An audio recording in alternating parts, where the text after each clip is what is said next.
നമസ്കാരം. പാണ്ഡവത്തിരി എന്നറിയപ്പെടുന്ന ഔഷധ ഗുണമുള്ളതും പച്ചയ്ക്ക് കത്തുന്നതുമായ ഇലകളുള്ള അതിവിശിഷ്ടമായ ഒരു സസ്യത്തെയാണ്, തുളസി ഇനത്തെയാണ് ഈ വീഡിയോയിലൂടെ പരിചയപ്പെടുത്തുന്നത്. ലാമിയേസി കുടുംബത്തിലെ അനിസോമെലിസ് ജനുസിൽ മലബാറിക്ക ഇനമാണ് അഗ്നിഭക്തരി. ശാസ്ത്രീയ നാമം നോക്കാം.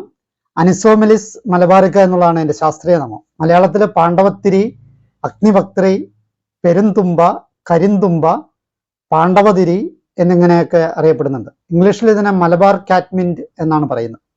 സംസ്കൃതത്തിൽ ഇതിനെ മഹാദ്രോണ, വൈകുണ്ഠ എന്നൊക്കെ അറിയപ്പെടുന്നു. ഹിന്ദി ഭാഷയിൽ ഗോബോലി, കോധാര എന്നൊക്കെ അറിയപ്പെടുന്നു. കന്നഡ ഭാഷയിൽ ഇതിനെ ഗണ്ടുകരിതുമ്പൈ, ഗണ്ടുബിരാനഗടി, മുഖവീരച്ചട്ടു എന്നൊക്കെ അറിയപ്പെടും. തെലുങ്ക് ഭാഷയിൽ ഇതിനെ മുഖബീരാൻ, മുഖഭേരി എന്നൊക്കെയാണ് അറിയപ്പെടുന്നത്. തമിഴിൽ ഇതിനെ പെരുന്തുമ്പൈ, ജ്യോതിയിലൈ, പേയ്മരുട്ടി, അഷ്ടകർമ്മമൂലിക, കുബേരമൂലിക എന്നൊക്കെ അറിയപ്പെടും. കാണപ്പെടുന്ന സ്ഥലങ്ങളെ നോക്കാം. ഇന്ത്യയുടെയും ശ്രീലങ്കയുടെയും ഉഷ്ണമേഖലാ പ്രദേശങ്ങളിലാണ് ഇതിൻ്റെ ജന്മദേശം.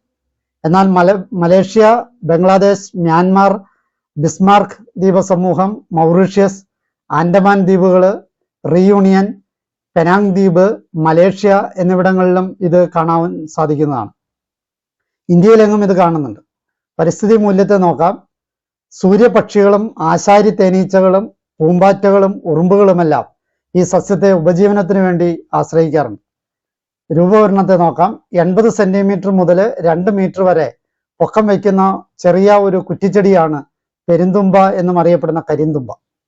3 തുടങ്ങി 8 സെന്റിമീറ്റർ വരെ നീളവും 1.5 തുടങ്ങി 3 സെന്റിമീറ്റർ വരെ വീതിയുമുള്ള ഇടുങ്ങിയ പച്ചയിലകൾ കട്ടിയുള്ളവയാണ്. ഇലകൾ ഒരു ഇടുങ്ങിയ ഓവലാകൃതിയിലാണ്. ഇലയ്ക്ക് സുഗന്ധമുണ്ട്. ഇലയുടെ ഞെട്ടിന് 9 തുടങ്ങി 10 മില്ലിമീറ്റർ വരെ നീളമുണ്ട്. കാണ്ഡത്തിന് ഒരു ചതുരാകൃതിയിലുള്ള ക്രോസ് സെക്ഷൻ കാണാൻ പറ്റും. അവ രോമങ്ങളാൽ മൂടപ്പെട്ടിരിക്കുന്നു. ചെടി പ്രായമാകുമ്പോൾ ചെടിയിലെ മുകളിലെ രോമങ്ങൾ ഇല്ലാതാകും. പൂക്കൾക്ക് ഇളം വയലറ്റ് നിറമാണ്. പൂക്കൾക്ക് ഏകദേശം 2.2 സെന്റിമീറ്റർ നീളമുണ്ട്. ഗെല്ലറ്റ് ആകൃതിയും മണമുള്ളതുമാണ് പൂക്കൾ. പുതിയ പൂക്കൾ 2 ദിവസം നീണ്ടു നിൽക്കും. വസന്തത്തിന്റെ മധ്യത്തിലാണ് പ്രധാനമായും പൂക്കൾ വിരിയുന്നത്. എങ്കിലും ചെടികൾക്ക് ആവശ്യത്തിന് വെള്ളം ലഭിക്കുമ്പോൾ വർഷം മുഴുവൻ പൂക്കൾ ഉണ്ടാകും. ചെടിയുടെ പഴങ്ങളിൽ 4 സിലിണ്ടർ നട്ട്ലെറ്റുകൾ അടങ്ങിയിരിക്കുന്നു. അവ ദീർഘവൃത്താകൃതിയിലുള്ള വിത്തുകൾ വഹിക്കുന്നു. നട്ട്ലെറ്റുകൾക്ക് തിളങ്ങുന്ന തവിട്ട് മുതൽ കറുപ്പ് വരെ നിറവും മിനുസമാർന്നതുമാണ്. പൊതുവെ ഒരു വാർഷിക സസ്യമാണെങ്കിലും മിതമായ ഈർപ്പമുള്ള കാലാവസ്ഥയിൽ ചെടി കുറച്ച് വർഷത്തേക്ക് വളരാൻ സാധ്യതയുണ്ട്. വിത്ത് ഉപയോഗിച്ചോ വേര് മുറിച്ചെടുത്തോ പുതിയ തൈകൾ ഉണ്ടാക്കാൻ പറ്റും. പൊതു ഉപയോഗങ്ങളെ നോക്കാം. ഇതിൻ്റെ ഇല പച്ചയായി തന്നെ കയ്യിലിട്ട് തിരിച്ച് തിരിയുടെ രൂപത്തിലാക്കി നിലവിളക്കിലും മറ്റും ഇട്ട് എണ്ണയൊഴിച്ച് കത്തിക്കുക. എണ്ണ തീരും വരെ ഈ തിരിക്ക് പറയത്തക്ക മാറ്റമൊന്നുമില്ലാതെ തെളിഞ്ഞു കത്തിക്കൊണ്ടിരിക്കും. പച്ചത്തിരി കത്തുന്നത് കാണാൻ കൗതുകമാണ്. ഈ സസ്യത്തിന്റെ പച്ച ഇലയ്ക്ക് എണ്ണ വലിച്ചെടുക്കാനുള്ള കഴിവുള്ളതുകൊണ്ട് പണ്ട് കാലത്ത് ഇത് നിലവിളക്കിലും മറ്റും തിരിയായി ഉപയോഗിച്ചിരുന്നതായി പറയപ്പെടുന്നു. പാണ്ഡവബത്തി എന്ന പേരില് കേരളത്തിന് പുറത്തുള്ള മറ്റു സംസ്ഥാനങ്ങളിൽ പലയിടങ്ങളിലും ഇത് കത്തിക്കാനുള്ള തിരിയായി ഉപയോഗിച്ചു വരുന്നുണ്ട്. വേപ്പെണ്ണ ഉപയോഗിച്ച് കത്തിച്ചാല് കൊതുകുകൾ ഒഴിവാകും.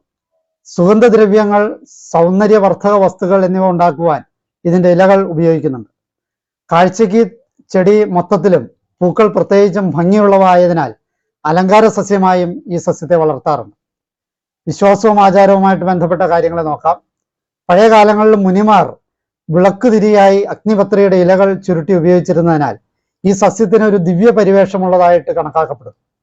വ്യാസമഹാമുനി രചിച്ച മഹാഭാരതത്തിലെ മുഖ്യ കഥാപാത്രങ്ങളായ പഞ്ചപാണ്ഡവന്മാർ വനവാസകാലത്ത് രാത്രികാലങ്ങളിൽ വഴി നടന്നിരുന്നത് ഈ ചെടിയുടെ തളിരിലകളുടെ അഗ്രഭാഗത്ത് തീ കൊളുത്തി കൊച്ചു തീപ്പന്തങ്ങൾ ഉണ്ടാക്കിക്കൊണ്ടായിരുന്നു എന്നാണ് വിശ്വാസം.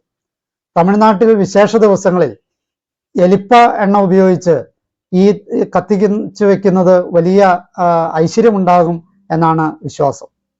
അത് വളരെ പോസിറ്റീവായിട്ടുള്ള എനർജിയും ഉണ്ടാക്കും അത്രേ. രാസഘടകങ്ങളെ നോക്കാം. ഈ സസ്യത്തിൽ അനിസോമെലിക് ആസിഡ്, അസറ്റോസിമെലബാറിക് acid, ovatodiolide, betulinic acid, beta sitosterol, anisomelyl acetate, anisomelin, malabaric acid, anisomelol, anisomelolide എന്നിവ അടങ്ങിയിട്ടുണ്ട്. അവശ്യ എണ്ണയിൽ ട്രൈടെർപെനോബെറ്റുലിക് ആസിഡ്, സിട്രൽ, ജെറാനിക് ആസിഡ് എന്നിവ അടങ്ങിയിട്ടുണ്ട്. ഔഷധ മൂല്യത്തെ നോക്കാം. പുരാണ വൈദ്യഗ്രന്ഥങ്ങളിൽ അഗ്നിപത്രിയെക്കുറിച്ച് കാര്യമായ പരാമർശങ്ങളില്ലെങ്കിലും നാട്ടുവൈദ്യത്തിലും ഗ്രഹവൈദ്യത്തിലും ഈ സസ്യത്തിന് വലിയ പ്രാധാന്യമുണ്ട്. പ്രത്യേകിച്ച് ഇന്ത്യയിലെയും ശ്രീലങ്കയിലെയും നാടോടി വൈദ്യത്തിൽ ഈ സസ്യം കൂടുതൽ ഉപയോഗിക്കുന്നതായിട്ട് കാണുന്നുണ്ട്. മുറിവുണക്കുന്നതിനും വിഷചികിത്സയ്ക്കും അഗ്നിപത്രി ഉപയോഗിക്കുന്നുണ്ട്. ഇലകളും വേരുകളും ജന്മന ഉള്ള മാനസിക വൈകല്യങ്ങൾ, അപസ്മാരം, കുടലിലെ വിരകൾ, ഛർദി, സന്ധിവാതം, പല്ലുവേദന, വീക്കം എന്നിവയുൾപ്പെടെയുള്ള നിരവധി രോഗങ്ങളുടെ ചികിത്സയ്ക്കായി ഉപയോഗിക്കുന്നു. ഇലയുടെ കഷായവും അവിശ്യ എണ്ണയും റുമാറ്റിക് ആർത്രൈറ്റിസിലും ബാഹ്യമായി ഉപയോഗിക്കുന്നുണ്ട്. ഈ സസ്യത്തിന് anti cancer, anti inflammatory, anti allergic, anti bacterial സ്വഭാവങ്ങളും ഉള്ളതായിട്ട് തെളിയിക്കപ്പെട്ടിട്ടുണ്ട്. ഔഷധ പ്രയോഗങ്ങളെ നോക്കാം. അഗ്നിപത്രിയുടെ ഇലയിട്ട് ആവി പിടിക്കുന്നത് തലവേദന ശമിപ്പിക്കുന്നതാണ്. അഗ്നിപത്രിയുടെ തിരിയിട്ട് പഠനമുറിയിൽ വിളക്ക് കത്തിച്ചാൽ മനസ്സ് സ്വസ്ഥവും ശാന്തവും ഏകാഗ്രവുമായി തീരുന്നതാണ്. ഈ അറിവുകൾ നിങ്ങൾക്ക് പ്രയോജനപ്പെട്ടു എന്ന് ആശംസിക്കുന്നു. ഇത്ര വിശിഷ്ടമായ ചെടികളുടെ തൈകൾ എവിടെ നിങ്ങൾ സംഘടിപ്പിച്ച് വളർത്തുന്നത് വളരെ നന്നായിരിക്കും. ഇത് വളരെ കൗതുകമുണർത്തുന്ന സസ്യമാണ്. എന്നെ ശ്രവിച്ച നിങ്ങൾക്ക് നന്ദി. നല്ല നമസ്കാരം.